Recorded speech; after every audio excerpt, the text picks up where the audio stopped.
Hello and welcome. I am so excited that you're joining me for this webinar today. We're going to be talking about signs that group counseling might not be the best fit intervention for the students that you're working with and what to do about it. But before we dive in, I would love it if you would just snap a quick photo of your view, whether it's your desk or your couch, or maybe you're watching poolside. That's really awesome. And post it as an Instagram story and tag me. I'm at Counselor Keri so that I can get to see where you're learning from and so that we can get to know each other better. And speaking of that, I would love to introduce myself if we don't know each other yet. I am Keri, and I am a public school counselor on the beautiful island of Oahu. It is just the best and most dreamy place to live. I love it so much.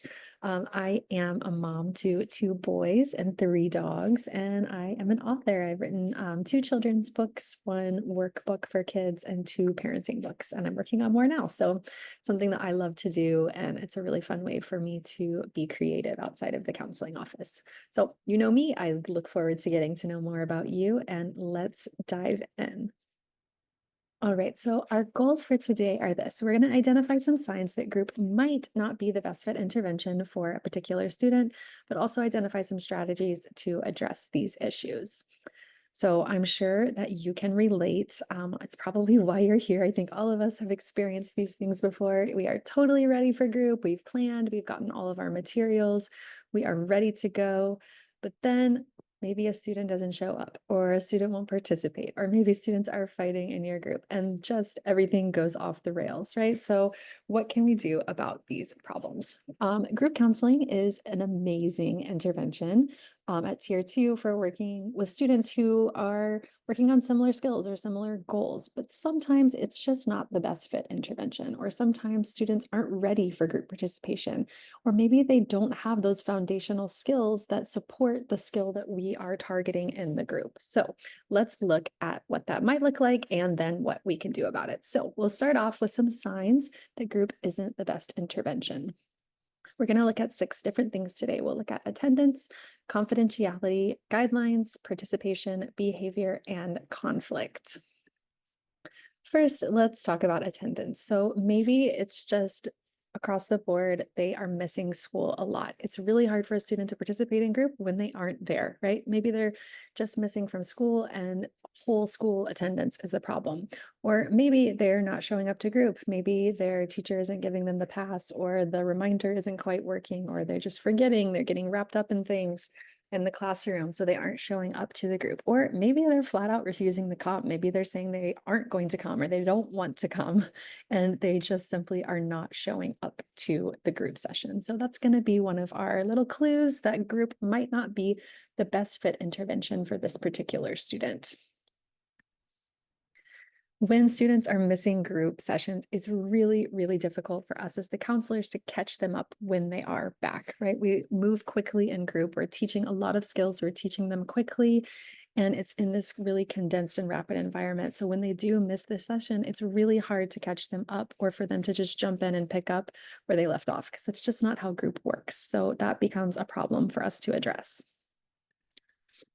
Next, let's talk about confidentiality. We, of course, as counselors, have our own guidelines for confidentiality. And typically, when we set guidelines or expectations or norms in our groups, we ask that what is said in group stays in group, right? We are asking all of our participants to agree to that. Of course, we cannot control that, right? But we ask that that's what happens. So if someone shares something in group, we expect that other group members aren't going and telling other people outside of the group what they said. We can't guarantee it, of course, but if a student is consistently breaking confidentiality, if they're sharing things from other group members, or they're just simply sharing too much from what is said in the group and it's been addressed by the counselor and it's still happening, then this is definitely a sign that maybe participating in the group isn't right for them right now. What about those other guidelines? Of course, we ask that confidentiality is maintained in the group, but our other guidelines, like one person speaks at a time, speak with respect, use our materials safely, maybe don't use other students' names from outside of group if you're sharing a story. So if a student has heard and revisited the norms and they continue to violate the group guidelines, then this might be another little signal to us that group is not the best fit for this particular student at this time. We also run into a lot of participation problems, right? Sometimes we will have a student who just absolutely dominates the group. They are answering every question, they're interrupting other people, they are redirecting every conversation back to themselves. Maybe they're engaging in storytelling that really isn't on topic, or they're detracting from the group in some way because they are over participating. But sometimes we have students who are not participating at all, whether they are just kind of sitting back and not joining in, or they're passing every time they have the opportunity to participate. These are also signals to us that maybe this particular group or this group setting might not be the best fit for that particular student.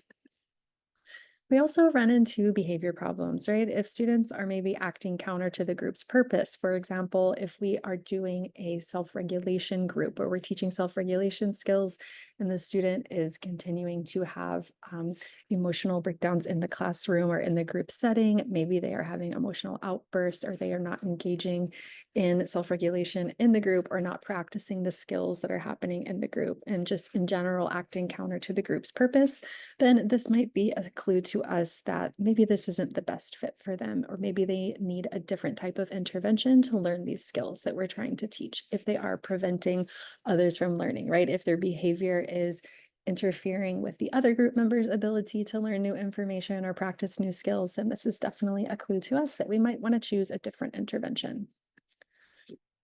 And conflict. If the student is engaging in conflict with another group member and it's ongoing despite efforts to resolve the conflict, or if they have a pre-existing conflict that predates the group's beginning that maybe is still going on, then it might not be a great fit for these particular students to be in a group together. Of course, if there is bullying between members, we wouldn't want to put them in the group together. If we discover that there has been bullying once the group has started, then of course we would want to address that and not have those students in the group together. But if there is conflict that's happening between members that is preventing the purpose of the group or preventing progress or participation of other group members, then this is certainly something that we would want to address and consider best fit interventions as well. Okay, so what can we do about it? Those are six big problems. I'm sure we've all encountered those at some point. So, what strategies can we use to address that? First, I just want to say that just because a problem arises in a group does not mean that we have to remove that student from group immediately, right? It's not a one and done. We're not saying, okay, you missed group this one time, you're out, or you broke confidentiality one time, you can no longer be a part of the group. But we can problem solve with the student and we can try to work together with them to collaborate to find a way forward to try to make sure that they can participate in the group if it is a good fit. But sometimes it's not. So, what can we do? We're going to look at four different avenues for solutions. We're going to talk about some collaborative conversations we can have with students, evaluating lagging skills, assigning special roles to our student, or having a change in intervention. Okay, first, when we notice that these things are going on, we can have a collaborative conversation with the student. Sometimes this can happen with just the counselor and the student. Maybe it can happen with the student and a caregiver or a teacher if that is appropriate given the circumstance that you see. But we just want to come to this conversation with a very non-judgmental and curious perspective, right? We want to notice, share what we've noticed with the student, tell them what we have seen happening, what we've witnessed, what we've observed from a very non-judgmental perspective, right? And be curious about their experience. So we're going to share what we've noticed, but we also want to be curious about their perspective and ask them to share as well. So maybe we're going to take this approach. We're going to say, I noticed this action, whatever the action was that they engaged in, and then this response. So maybe a response from the peer group or response from other students in the group or whatever the case may be. And then, I just wonder what's going on for you in those moments. Just open the door for the conversation so that they know that you are observing, they know that you've seen what's going on, and that you have recognized a response from others, and give them the opportunity to share what they've experienced or what they've noticed too. Maybe they haven't noticed that yet. So you can give them more information about the response that you noticed from others. Or maybe they did notice it, but they didn't know how to handle it and they doubled down on the action or whatever the case is. We're just opening the door for this collaborative conversation to take place. We can ask questions like, how are you feeling about being in the group? Or what has your experience been like in this group so far? Or is there anything that I should know about the group that maybe I haven't noticed yet from your perspective, right? And then once we've had this conversation, we can collaborate with the student to problem solve to find a way forward. We can engage them in this solution focused thinking to say, okay, this is a problem that we've noticed. This is getting in the way of your participation in group or your relationship formation in group. What can we do to move forward and give them the opportunity to offer some solutions? Of course, we offer solutions as well. And we try to find a solution that is workable and we give the student the opportunity to put it in place, right? We want to say, I'm giving you the chance to do this. I want you to be a part of the group. I want you to still be able to participate. So let's commit to this solution that we've selected together. And then if the problem continues, then we can engage in other strategies or find another intervention. But we're having the conversation, we're demonstrating respect to our student, we're being curious and noticing and non-judgmental towards them so that we can try to find a solution together so that they can participate in group while still holding them accountable for their actions. Also, we can evaluate lagging skills, right? We're trying to build skills in group, and all of those skills have foundational building blocks, right? Maybe our student is missing those foundational skills that are necessary to learn and practice and build the skills that we want in group. So, first, we need to consider what skills are necessary for successful group participation. What do they need to already know to be able to participate now? And then consider, is this developmentally appropriate for the student? And am I asking them to do something that is appropriate given their skills, their development, and so forth. And then think about what skills are they lacking right now? What are they missing? And are there any supports that can be implemented to bolster those skills so that they can participate in group? Maybe that's a couple of one-to-one sessions where we're really reinforcing those skills that they're lacking so that they can participate in the group. Or maybe it's a situation where we discover that they actually don't have those building block skills and it's going to be more appropriate for them and for the rest of the group that they have a different intervention so that they can develop those building block skills so that they can later learn the skills that are being addressed in group. Right. So we want to consider things like, do they have the language to express themselves in group? Maybe they don't have that language yet, and that's why we're seeing the behaviors. Or have they even had instruction in the building block skills required for the group? Sometimes I'll find that maybe a student transfers into our school, and while the rest of the students in the group have had the opportunities to learn those building block skills, maybe at tier 1, maybe the student didn't have instruction in that in their previous school. So they need those skills to be taught to them that other students got at another tier. Maybe they do need one-to-one instruction on those skills to help them participate in a more appropriate way. All right, now this assigning of special roles can really help with those participation problems that we see for students, especially if we have students who are really over participating or dominating. We can give them a special role in the group that kind of helps them to direct their attention and their energy into that role, but still participate in a more appropriate way. So maybe we have them be our official actor. So anytime a skill needs to be demonstrated or there is a role play, maybe they can be the first person to demonstrate it. So they are getting that opportunity to participate, but it's in a more controlled way, right? Or maybe we assign them the job of being the secret includer. You're going to be the person who makes sure that everyone gets a chance to participate. And if you notice that somebody hasn't gotten the chance yet, then I'm really counting on you to make sure that they are included as well. Or maybe you have a student who becomes the official supply manager. Maybe they aren't quite ready to jump in and participate yet, but they can be in control of something that is giving back to the group in a positive way. They're making sure everybody has what they need and it's used in a safe way. Or maybe in that collaborative conversation that you have with your student, you say, hey, this is what I've noticed. I see that maybe other people aren't getting to participate as much because you are participating so much. So what do you think you could do? What would be a special role or job that you would like to have in the group so that we can make sure that everyone gets to participate and give them the opportunity to offer some suggestions and ideas for the special role that they would like to have in the group.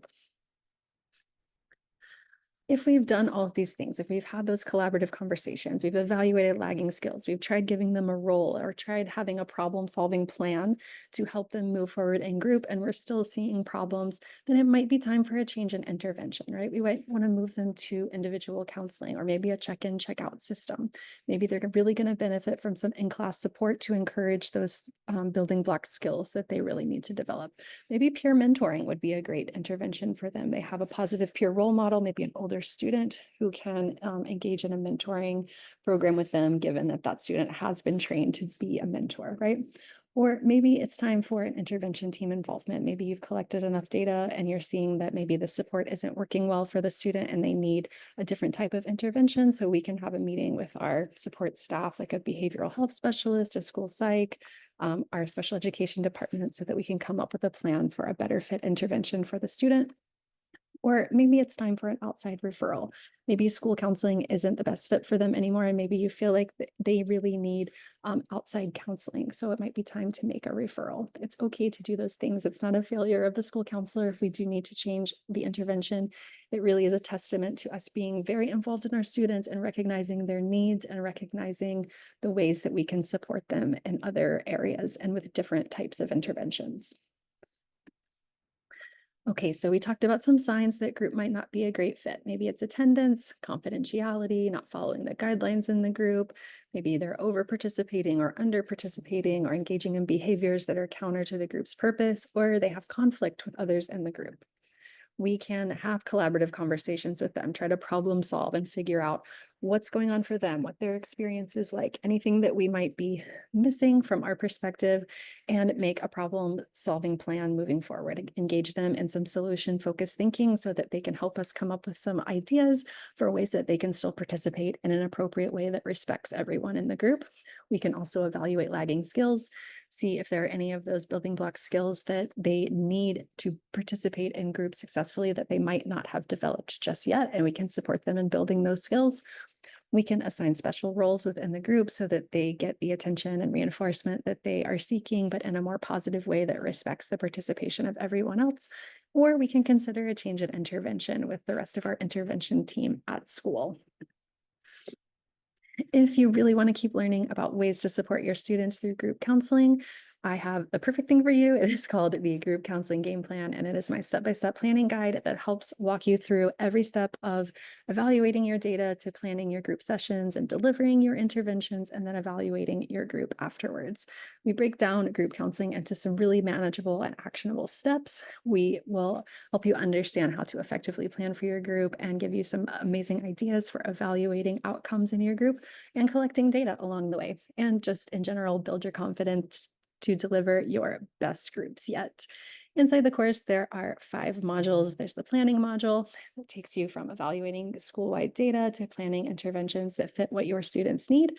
Module two is all about delivering your group using those best fit interventions that we know work for different skills for students. And then module 3 is all about reflecting. So taking the data that you've collected throughout your group, reflecting on what went well, how we can improve, what students might need after group.